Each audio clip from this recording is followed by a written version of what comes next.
Amigos e amigas, estamos aqui mais uma vez com o Negros Online para falar de um tema fantástico, a Declaração Universal dos Direitos Humanos. Nosso Negros Online é uma produção da nossa Universidade Zumbi dos Palmares, que está com um vestibular em andamento. Venha para Zumbi dos Palmares. Aqui você tem excelentes professores e a oportunidade de conhecimento que garante e lhe assegurará aquela mobilidade social que nós tanto almejamos. E nosso programa é exibido no canal TV Zumbi dos Palmares, no canal universitário e nas nossas redes sociais.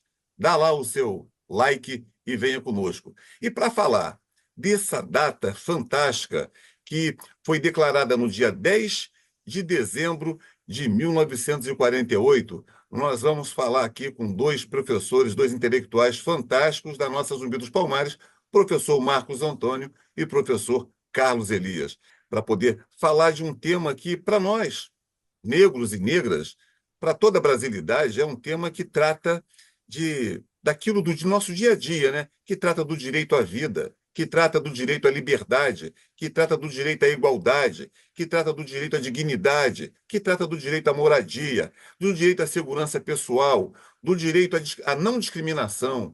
Enfim, é um documento que nasceu após todo um período de muita tensão que o mundo experimentou e quando a Organização das Nações Unidas se debruça para construir um documento que acaba não sendo uma legislação, mas é uma carta de princípios, para que as democracias observem, para que o mundo observe, para que todos observem que é imprescindível, nessa época, sobretudo, um documento atualíssimo para tratarmos da civilização, dos valores civilizatórios, dos valores humanitários.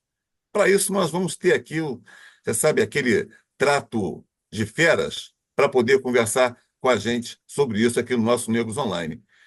Professor Marcos Antônio, queridíssimo, como é que você vê essa data e o que ela enseja para a brasilidade e para todo mundo? Olha, cumprimento ao amigo Carlos, a você. Mais uma vez, uma alegria estar aqui. E o que me faz ficar um pouco mais otimista nessa data é o fato de que nós temos, depois de algum tempo e alguma resistência, um censo, né?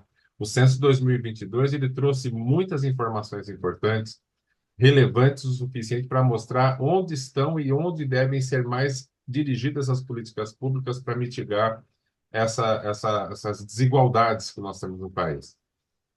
Esse documento atualizou uma realidade que a gente vê nas ruas, né? Mas agora permite fazer com que nós tenhamos políticas públicas mais adequadas a isso. E pensando na população negra, nós temos agora condição, inclusive, de fazer aquele rastreamento que mostra aquilo que nós estamos já chamando cientificamente, agora sim, cientificamente, de racismo ambiental. Ou seja, verificar onde é que estão sendo levadas as pessoas, quais são as circunstâncias que conduziram de fato essas pessoas, e pior que isso, o que as preserva dessas condições, para fazer realmente uma política de mudança desse quadro. Eu vejo com algum otimismo que a academia, de um modo geral, tem olhado para esse tema de forma mais séria, tem procurado diálogo com o poder público, né, com a administração das cidades. A nossa cidade de São Paulo está sendo cutucada cada vez mais de perto para tomar ações, para ter ações. Nós temos alguns programas aqui que são relevantes, como o Vila Reencontro, como a própria Bolsa Reencontro, depois que as pessoas saem da vila. Está sendo revisitado a conduta da assistência social na cidade. Tudo isso me parece um ambiente um pouco mais alvissareiro, mas que fala sobre essa questão dos direitos humanos, que nós temos no dia 10 uma data para comemorar, sim, mas para ratificar e fazer com que ela persista nas suas perspectivas. Perfeito, perfeito. Isso. Essa fala do professor Marcos Antônio nos remete a uma questão bem concreta, né? Ter a perspectiva de que os direitos humanos não são uma declaração assim solta no ar. Ela tem que ter concretude em ações do Estado lato sensu, mas da sociedade como um todo.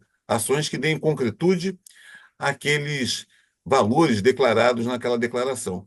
E o professor colocou um tema, sem quicar a bola para você, meu querido Carlos Elias, mas ele falou do racismo ambiental, essa categoria de definição dos impactos sobre as populações que vivem mais expostas a todos os eventos extremos. Então, talvez um dispositivo que não tenha uma explicitação ainda na Carta dos Direitos Humanos é a questão da sustentabilidade, que também é alguma coisa tão tratada nessa época com essa expressão da sustentabilidade na perspectiva de que o desenvolvimento da sociedade ele tem que ir ao encontro de preservar o planeta para o futuro, para as futuras gerações, preservar os bens naturais, preservar o ar, os recursos finitos do planeta, enfim, mas, sobretudo, dar condições para que consigamos, tratando o racismo ambiental, superar ou viver diante dessa nova realidade de eventos climáticos extremos. Mas a Carta dos Direitos Humanos, ela abarca todo esse conjunto de sentimentos. Não é isso? Como é que você vê essa data? E a data é esse conjunto de coisas, esse combo de possibilidades da sociedade fruir do planeta, fruir dos bens culturais e fruir da vida. É um prazer, primeiro, estar aqui com vocês, sempre, porque eu sempre digo para todo mundo que esse é um timaço que deixa um assunto polêmico com um tema leve. E eu gosto de comemorar essa data relembrando alguns fatos importantíssimos que às vezes passa despercebido pela nossa mente, né? Para você ver que, por mais que nós não tenhamos uma legislação propriamente dita completa dos direitos humanos, nós temos a nossa Carta Magna que fala todos esses direitos fundamentais. Mas eu gostaria de fazer uma lembrança aqui para todo mundo, que vocês sabiam que só em 2002, por força desse conjunto de direitos, foi revogada a lei federal que equiparava africanos escravizados a animais? Olha só que interessante. Por que isso? Porque, por força dos direitos humanos, foi se percebido que havia um esquecimento de uma lei que estava no Código Comercial, lá de 1850, que tratava a pessoa escravizada, equiparando ela a semovente, ou seja, a animais. E essa lei era muito estranha, porque ela falava o seguinte: não se pode dar em penhor nem o semovente, nem o escravizado, ou seja, o escravizado ele não podia ser objeto de penhor. Vejam só a gravidade do raciocínio em direitos humanos com que o código previa, né? Nós tínhamos lá um produto, não pode dar em penhor e não pode ser escravizado. E aí nós tivemos uma evolução legislativa, só que em 1891, a nossa Constituição Federal, ela tratava de um tema importantíssimo, dizendo que os mendigos não podiam se alistar e nem os analfabetos votarem. E aonde estavam os escravizados, se a própria lei não permitia que se alfabetizasse os escravizados?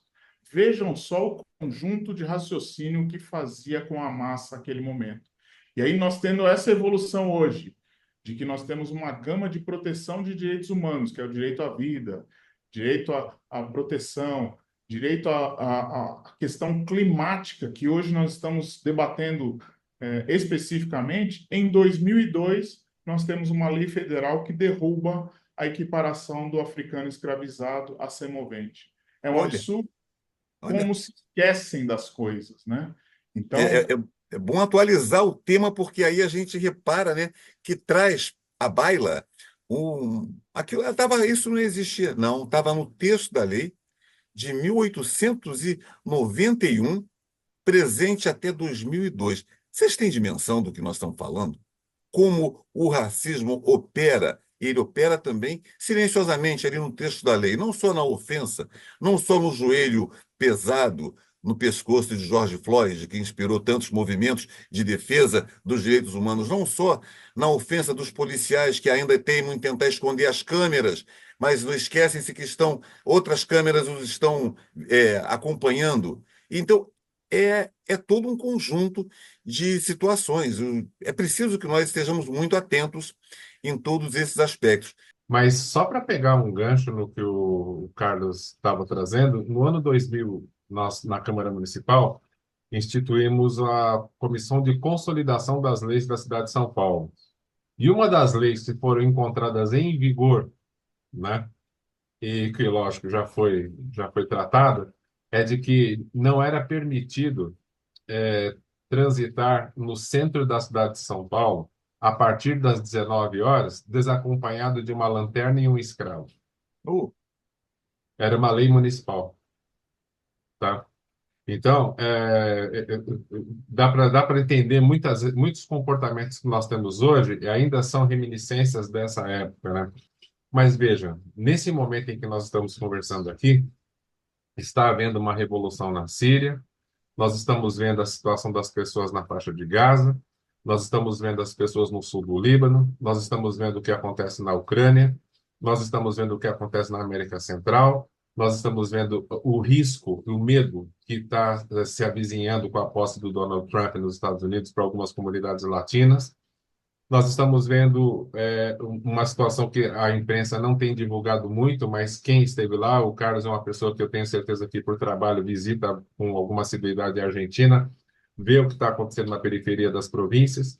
Então, nós temos uma situação global importante, né? Importante no sentido de que essa carta precisa ser realmente revisitada, ela precisa ser lida com atualidade, e entre tantas proteções que ela traz desde a sua divulgação, nós precisamos acrescentar uma, que eu acho que é uma pauta fundamental para os nossos dias, que é a inclusão digital. Então, essa questão, esse é um direito humano, esse é um direito fundamental, que me parece importante também tratar. vocês vejam, eu participei nesses dias do inauguração do Museu do Marinheiro João Cândido, que tratava de um direito humano que não era assegurado em 1910. João Cândido Felisberto, marinheiro ou almirante negro, festejado na música de João Bosco e Aldir Blanc, ainda não consta no livro dos heróis, ainda há registro, uma resistência para que esse nome figure na importância para a brasilidade, para a juventude conhecer. Vejam que direitos humanos ele abarca tanta coisa. O Brasil celebrou o encontro do G20 sob uma palavra de ordem muito forte: combater a fome. É isso. Todos têm o direito de alimentação. É um direito humano também isso? Hein, Carlos Elias? Você trouxe tantos temas aí ricos para a gente trabalhar, mas vamos trazer também esse. 4 refeições por dia, ou 5, ou 6. E acessar os bens culturais também devem ser traduzidos como direitos humanos inalienáveis e imprescindíveis para cada uma e para cada um que habita e que pisa nesse planeta. É ou não é? Eu acho que sim, eu acho que, na verdade, falta uma exploração dentro dos direitos humanos, nós temos a nossa Carta Magna, que é o direito de exercício à liberdade religiosa. Hoje você tem o Brasil como um país laico, mas você tem disputas religiosas. Então, o que que a gente sugere para que isso seja tratado de uma forma equânime? Encontros ecumênicos. Por quê? Quando você junta líderes religiosos para tratarem temas que são comuns na religião, as pessoas passam a respeitar pela própria introdução digital. Por exemplo, se eu estou conversando com o Marcos Antônio, que é um pastor evangélico, e eu sou um líder do Espiritismo, e consigo mostrar para as pessoas que Deus é um só, e que, na verdade, nós apenas cultuamos de forma diferente, há um consenso digital quando você fala dessa forma. As pessoas exploram isso na parte dos direitos humanos de forma equivocada, ou seja, mostra-se uma destruição de um santo numa igreja e as pessoas aplaudem, quando, na verdade, nós tínhamos que estar mostrando que o São Jorge cultuado por todo mundo é o mesmo Ogum cultuado no Candomblé, que leva ao Ludumaré, ao Deus maior. E isso traz um conforto espiritual, porque nós estamos na época de Natal, vamos celebrar o nascimento de Cristo. Cristo está presente onde? Dentro das religiões. E essa introdução digital que eu entendo que é uma introdução importante de direitos humanos com encontros ecumênicos, para tratarmos da coisa mais leve. É o que eu penso. Olha, você falou e disse, quando falamos de direitos humanos, estamos falando nada mais, nada menos de que é de amor um aos outros, é de empatia, é de sentimentos. Essa atualização, a atualidade da Carta de Direitos Humanos, celebrada pela ONU em 1948, ela dá essa dimensão de tudo que ela trata. É muito importante. Precisamos alcançar a nossa juventude para isso. Talvez esse chamamento que Marcos Antônio, ele trouxe isso. A inclusão digital é isso, a juventude acessar isso nessa perspectiva. Mas a gente está vivendo um debate também intenso, não sei se isso também entra na pauta de direitos humanos, mas é tirar o direito da juventude. Eu não sei se. Esse é um tema polêmico, eu ia falar aqui, mas falou de inclusão digital, não é esse hoje é direitos humanos. A juventude ainda vai continuar acessando as mídias, as redes, é impossível de voltar, de parar isso, mas é que a gente vai ter que ter como discutir a utilização e a responsabilização do uso das mídias digitais, inclusive nessa perspectiva dos direitos humanos. Eu não sei se é isso mesmo que eu queria dizer agora, mas é porque eu fico entusiasmado quando falar de direitos humanos. É um encontro de sentimentos, encontro de falar de amor, falar de coisas boas. E isso que nós queremos para o mundo, queremos para cada uma e para cada um. É mais ou menos isso, Marcos Antônio. Só jogar a bola para você, porque Ah, fiquei aqui um pouco emocionado. na verdade, é um tema que realmente comove. Eu estou associado a você. E sabe, do ponto de vista pragmático, é importante nós lembrarmos o seguinte: o avanço digital é fundamental, a participação das pessoas de um modo geral. Eu tenho uma alegria muito grande em ver a minha mãe, que hoje tem 86 anos, usando com desenvoltura o WhatsApp, usando com desenvoltura, fazendo reuniões online com o grupo os grupos que ela pertence. Eu acho da mesma forma como uma criança que consegue encontrar pela internet uma janela para o mundo, várias janelas para o mundo, mas é importante de qualquer forma que nós não nos esqueçamos também do outro lado, né? Que é o lado em que as redes são propagadoras de desinformação, a questão das fake news, a influência que pode desviar condutas, né? Desviar no sentido de provocar vícios, provocar coisas que são degenerativas. Então, é uma função do país enfrentar essa questão. O Brasil está adiando. Isso não é bom, né? Depois reclamam que o Supremo Tribunal Federal julga, né?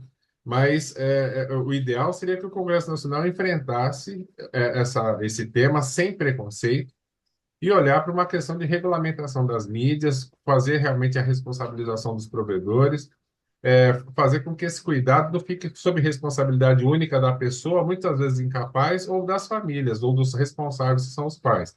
Isso é muito difícil.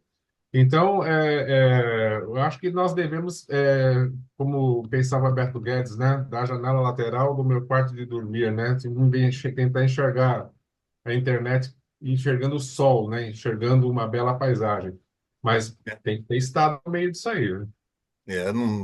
A ideia de proibir, proibir só não basta. É preciso Não. criar responsabilidades e a cada um e cada uma tem essas responsabilidades e aprenda que o direito de um, eu acho isso o máximo até, o direito de um se encerra quando começa o direito do outro. Você, amigo, amiga, que nos acompanha aqui no nosso Negros Online, você já leu a Carta dos Direitos Humanos? Ó, tá lá. Importante, importante conhecer esse documento e vai ver que ele transborda para toda a sua vida de alguma forma e que deve ser traduzido em legislação do Brasil, do Estado, da União como um todo, União dos Estados e dos municípios para proteção. É meio assim, né, que a gente vê, é meio lato sensu de dizer que é uma carta de princípios, mas é isso, que ela tem que ser transbordada para a defesa da religiosidade, para a defesa das religiões de matriz africana, sobretudo, da cultura de matriz africana, da defesa do combate ao racismo, do direito das mulheres, do direito à juventude, do direito dos idosos, do direito à vida como um todo. É isso mesmo, não é isso? A gente fala dos direitos humanos porque eles nos levam a isso. direito à sustentabilidade, do direito a tudo, ao meio ambiente. Mar- Marcos Antônio, nos seus alunos, vamos fazer essas provocações para vocês aí. Você já leu a Carta de Direitos Humanos? Chamar a meninada? Vamos chamá-los. Nas aulas de direito constitucional isso é comum. Eu acho que o Carlos também tem muito a dizer sobre isso, porque ele que lida com o direito penal, né, Carlos? Talvez. Ó, Na verdade, assim, eu sempre faço uma provocação, e a provocação atual para todos que estão nos assistindo é o direito, ele encerra quando começa o do outro. E a provocação atual, mesmo nos direitos humanos, porque todo mundo confunde isso, é você ter o seu próprio limite. O que aconteceu nesse voo do Rio de Janeiro para São Paulo, que a criança queria sentar na janela e a mãe é, pediu e a passageira estava no direito dela, e uma terceira passageira levantou e filmou e jogou na internet, né? Então você vê, vamos tratar isso como direitos humanos? Sim, a pessoa comprou a passagem e estava no direito dela, a criança estava chorando, não houve intervenção do comissariado e uma terceira pessoa vai e filma. Quando você filma a pessoa, você está invadindo a esfera da proteção da sua imagem, o direito à imagem. E quando você propaga isso, você vai ser responsabilizado, sim. E as pessoas não pensam nessa responsabilização. Ou seja, é aquele limite de vó, né? Ó, não faz isso, você não é igual a todo mundo. Se você fizer, vai ter aquilo. Essa frase sumiu da cabeça das pessoas. Ou seja, você tem até uma música em relação a isso, né? A arma mais poderosa que eu tenho é o meu 5G, ou seja, com o celular na mão eu faço o que eu quiser. Não, você não faz o que você quiser. Você tem marco civil da internet, se você tem legislação própria e você tem os direitos humanos, que é o direito à proteção à sua própria imagem. Então, Tem essa LGPD, provocação né? na sala de aula é muito importante, porque a sala de aula ela é propagadora dentro de casa. Eu sempre falo para os meus alunos, no macarrão de domingo, vocês têm a obrigação de trazer as novidades da semana para a sua família. Isso é bem perfeito. importante. Nós estamos vivendo um momento, sabe, muito disruptivo, sabe? Mas ele é essencialmente disruptivo. A tecnologia está nos atropelando, ela está nos fazendo reenquadramentos constantes. Eu estive lendo no final de semana passado, algumas coisas sobre a inteligência artificial. A inteligência artificial simplesmente ela renova o olhar das pessoas dentro das empresas, no próprio setor público. Ela certamente interfere nos processos de educação. Ela hoje eu estava conversando com um colega, o Carlos já deve ter passado por isso também em sala de aula. Hoje, se eu quiser fazer uma avaliação pessoal de um aluno, a prova tem que ser escrita, presencial, em sala de aula, na minha frente. É a única forma de saber se o aluno de fato está entregando aquilo que está sendo pedido. Qualquer coisa que eu faça que permita com que ele tenha comunicação, que ele possa fazer algum tipo de intermediação tecnológica, eu já não tenho mais certeza se é ele que está falando ou uma inteligência artificial. Então, isso vai nos Se, se me impactar, per- Se você me permite só um claro. parênteses, eu vi um meme no outro dia, um professor dando a prova, estava no escuro da sala, aí todo mundo concentrado fazendo a prova. Aí quando ele apagou a luz da sala, aí estava aquele montão de luzes de telefone, celular embaixo dos bancos, assim. Então, isso vai também ao encontro disso, por Vai, favor. vai. Não, mas, Carlos, por favor. É uma técnica. É, Eu queria, na verdade, trazer uma novidade aqui. Quando a gente fala de enfrentamento na questão de direitos humanos da liberdade religiosa, quando nós temos um ministério tem que se debruçar e se preocupar para trazer um decreto federal para que eu possa exercer a minha religiosidade, me acende uma luz vermelha. Então, o Ministério da Igualdade Racial, agora em 29 de novembro, teve que publicar o decreto federal 12278 de 2024, sancionado pelo presidente Lula, e cria mecanismos de enfrentamento ao racismo e discriminação religiosa. Vejam só vocês o absurdo. Eu preciso de uma legislação para eu poder cultuar a minha religiosidade num país laico. Por quê? porque não há os encontros ecumênicos. As pessoas não sabem o que é feito na religiosidade de matriz africana.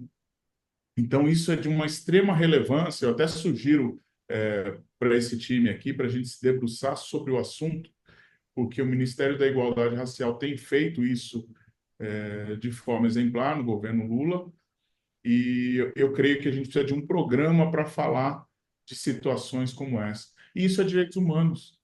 Como sempre, nós trazemos as novidades aqui quentinhas para que vocês possam se atualizar e trazer isso ao debate. Porque se eu criei mecanismos para exercer a religiosidade, opa, estou esbarrando na Constituição. Porque então a Constituição não está funcionando, né? Então a gente precisa se debruçar em cima disso e se debruçar em cima de direitos humanos, porque também não está funcionando na questão da religiosidade.